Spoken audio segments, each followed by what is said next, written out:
గురుభ్యో నమః. శ్రీ మహాగణాధిపతి నమః. శ్రీ సరస్వతి నమః. భక్తులారా, వ్యాసప్రోక్త భాగవత మహాపురాణం చెప్పుకున్నాం.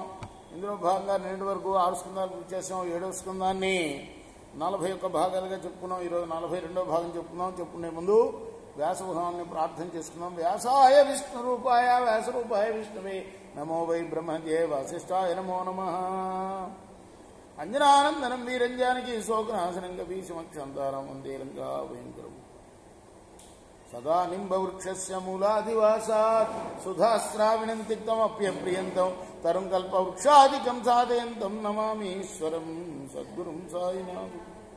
ఇట్లు బ్రహ్మ, రుద్ర, ఇంద్ర, సిద్ధ, సాధ్య పురస్సరులైన దేవముక్షులందరూ కూడాను అనేక ప్రకారముల వినితించి రోష సంరంభ విజృంభమానుండైన నరసింహదేవుని దగ్గర బెరచి లక్ష్మీదేవిని పిలిచి ఇట్లండి. నరసింహస్వామి ఉగ్రతను చూసి అందరూ నుతులు చేశారు. బ్రహ్మ, రుద్రుడు, ఇంద్రుడు, సిద్ధులు, సాధ్యులు, ఇలా దేవ ప్రముఖులందరూ కూడా స్తుతించారు. అయినా ఇంకా రోష సంరంభ విజృంభమానుండయే ఉన్నాడు నృసింహుడు. అప్పుడు లక్ష్మీదేవిని పిలిచి అన్నారు, హరికిం పట్టపు దేవివి హరి సేవా నిపుణమతివి హరిగతివి సదా హరిరతివి నీవు సని నరహరి రోషముడింపవమ్మ హరివర మధ్య.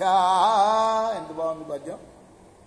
హరికి పట్టపురాణివి నువ్వు, హరిసేవలో నిపుణత సంపాదించిన దానివి, హరిగతివి కూడా నువ్వే, సదా హరిరతివి కూడా నువ్వే.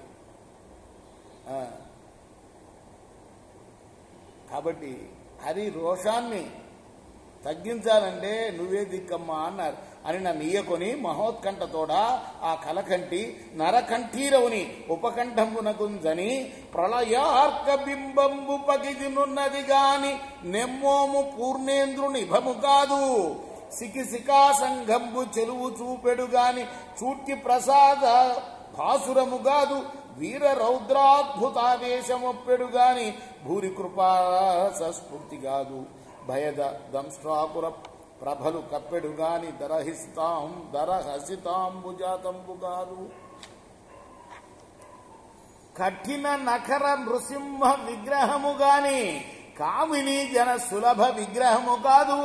విన్నదియు కాదు తొల్లినే విష్ణువలన కన్నదియు కాదు భీషణాకారమనుచు. నేను విన్న రూపం కాదు ఇది, నేనెప్పుడు చూసిన రూపం కాదు అనుకుంటూ ఆమె ఆశ్చర్యపడుతుంది ఆ నృసింహ రూపాన్ని చూసి.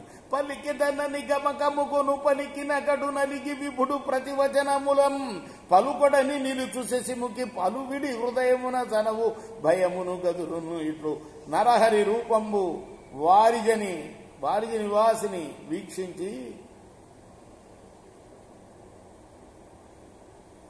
శంకించి శాంతుండైన వెనక దగ్గరేదనని చింతింపుచున్న వార్య సంభవుడు ఆ దేవు నిరోషంబు నివారింప ఇతరుల కలివిగాదని ప్రహ్లాదుం చీరిట్లని.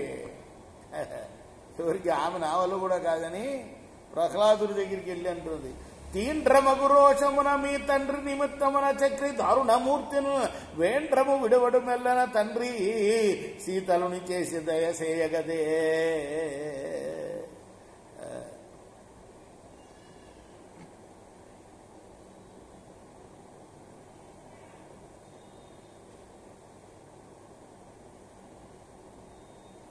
ఇదంతా ఎవరు? వారిజ సంభవుడు. వారిజ సంభవుడు అంటే ఎవరు? బ్రహ్మగారు ఈమె వల్ల కూడా కాలేదు, లక్ష్మీదేవి వల్ల కాలేదని ప్రహ్లాదుడి దగ్గరికి వెళ్ళి దయచేసి తండ్రి ఈయన్ని శీతలునిగా చేయవయ్యా అంటే చల్లబరచవయ్యా ఈ ఉగ్ర రూపాన్ని అని ఆయన్నే బతిలాడు. బ్రహ్మగారు అంతటి వాడు వెళ్ళి ప్రహ్లాదుని బతిలాడు. అని నా ఔగాకయని మహాభాగవత శేఖరుండైన బాలకుండు. అందుకోసమే ఎప్పుడు కూడా మా అమ్మాయి చెప్తుండు, నా కూతురు, నాన్న మాకు అమెరికాలో ఎంత వినయంగా ఉంటారు భక్తుల పట్ల పూజారులు, నీకు లేదు నాన్న అని అంటారు, నువ్వు అట్లా లేవు అని అంటాడు అంటుంది మా అమ్మాయి. నిజమే, నేను ఎప్పుడూ ఉండాలనుకుంటా. భక్తులు భగవంతుడి కన్నా ఎక్కువని మనం వైష్ణవ మతం చెప్తుంది కదా. మనం ప్రతి సంవత్సరం చేసే వ్రతం ఏం వ్రతం అది? జనవరిలో చేస్తాం కదా, మార్గశిర వ్రతం, గోదాదేవి వ్రతం. అది చెప్పేది అదే. కాబట్టి బ్రహ్మ కూడా వెళ్ళి బతిలాడుతున్నాడు భక్తుల్ని. భగవంతుడి కన్నా ఎక్కువనే కదా. భగవంతుని బతిలాడినా ఏం కాలా, వీళ్ళందరూ కలిపి లక్ష్మీతో సహా ఆయన ఉగ్ర రూపం చల్లారలా. భక్తుడిని బతిలాడుతున్నారంటే భక్తుడు భగవంతుడి కన్నా ఎక్కువనేగా అర్థం కదా. అప్పుడు ఆ భాగవత శేఖరుడు అంటే మహాభాగవతుడు, భాగవతులందరిలో నారదుడు గొప్ప అంటారు అందుకోసం కదా. ఎందుకు? ఎప్పుడు నారాయణ నారాయణ నారాయణ కదా. ఈయన కూడా అంతటివాడే, ప్రహ్లాద నారద అని అంటారు. నారదుడి కన్నా ముందు ప్రహ్లాదుడి పేరు చెప్తూ ఉంటారు కదా.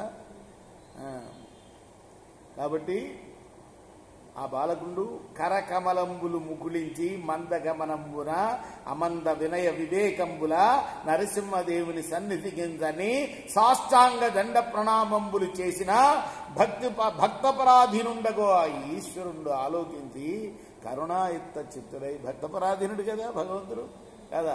ప్రాభవ మొక్క ముక్కట కృపామతి కదియంగ జీరి సంశోభిత దృష్టి సంఘముల చూచుచు బాలుని మౌళియందు లోకాభినుతుండు పెట్టే అసురాంతకుడు ఉద్భట కాల సర్ప భీతాభయదాన శస్తము అనర్గళ మంగళ హేతుహస్తమును ఇటు హరికర స్పర్శమున భయ విరహితుండును బ్రహ్మజ్ఞాన సహితుండును పులకిత దేహుండును సముత్పన్న సంతోష బాష్ప సలింధార సమూహుండును ప్రేమాతిశయ గద్గద భాషనుండును వినయ వివేక భూషణుండును ఏకాగ్ర చిత్తుండును భక్తి పరాయుత్తుండును అయి ఆ దేవుని చరణ కమలంబులు తన హృదయంబున నిలుపుకొని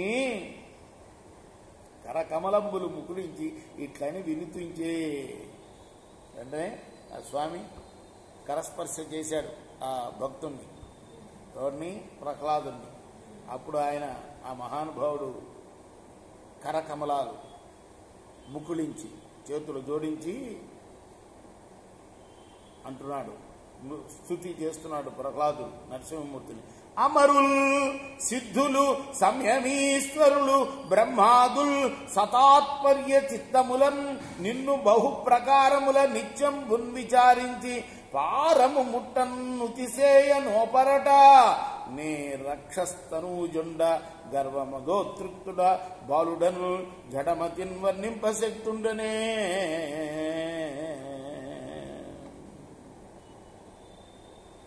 వాళ్ళందరూ కూడా ఎవరు? అమరులు, సిద్ధులు, సంయమీశ్వరులు అంటే ముళ్ళు, బ్రహ్మాదులు, వీళ్ళందరూ కూడాను ఎన్ని విధాలుగా ప్రయత్నించినా కూడా నిన్ను పొగడ శక్యం కాదట. అటువంటి నేనెంతరం అన్నయ్య నిన్ను పొగడటానికి అంటూ వినయంగా మాట్లాడుతూ తపమును వంశము తేజమును శృతము సౌందర్యంబును నిపుణత్వము ప్రతాప పౌరుషములు నిష్ఠాబల ప్రజ్ఞులు జపయోగంబులు జాలవీశ్వర భవత్ సంతుష్టికై దంతి యూధపు చందంబున భక్తి చేయవలయును తాత్పర్య సంయుక్తుడే అనే చెప్తున్నాడు. దానికి సమాధానం తనకు తానే సమాధానం చెప్పుకున్నాడు. తపము చేత గాని, వంశం చేత గాని, శృతము చేత గాని, వేదాలు చదవటం చేత గాని, శృతం అంటే వేదం అన్నమాట. తర్వాత ఉద్యోగం చేత గాని, నీ దగ్గర ఉద్యోగం చేసి అయినా ఇలా ప్రజ్ఞ చేత గాని, జపయోగముల చేత గాని ఈశ్వరా నిన్ను స్తుతించలేమయ్యా. కేవలం భక్తి సేవ మాత్రమే, భక్తి కలిగి ఉండాలి, సేవ చేయాలి. అటువంటి వాళ్లే నిన్ను పొగడగలరు స్వామి. అమల జ్ఞాన సుదాన ధర్మరతి సత్యక్షాంతి నిర్మత్సరత్వములను యజ్ఞ తపో అనసూయల కడున్ తర్పించు ధాత్రి శ్రోత్తముల కంటెను స్వపచుండు ముక్షుడు మనోర్ధ ప్రాణ వాకర్మములు సమతన్నిన్ను నయించనేని నిజవంచ శ్రీకరుండవు తుజిను.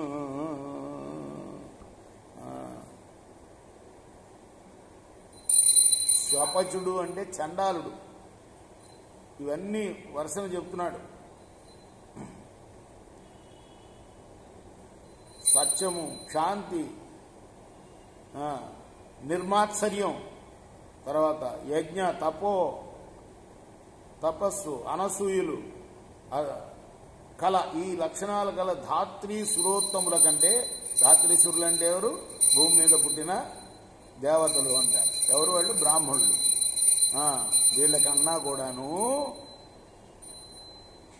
మనోవాక్కాయ కర్మల చేత త్రికరణ శుద్ధిగా నిన్ను సేవిస్తే వాడు చండాలుడైనా సరే శ్రీకరుడయ్యా అంటున్నాడు. రేపు మనం 43వ భాగం చెప్పుకుందాం. కృష్ణార్పణమస్తు.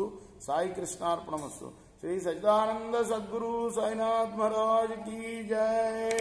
చేకోరా హారతి దిగో సద్గురునాథ దేవా సాయినాథ, పాంచభౌతిక తత్వములనే హారతులిత్తుమురా.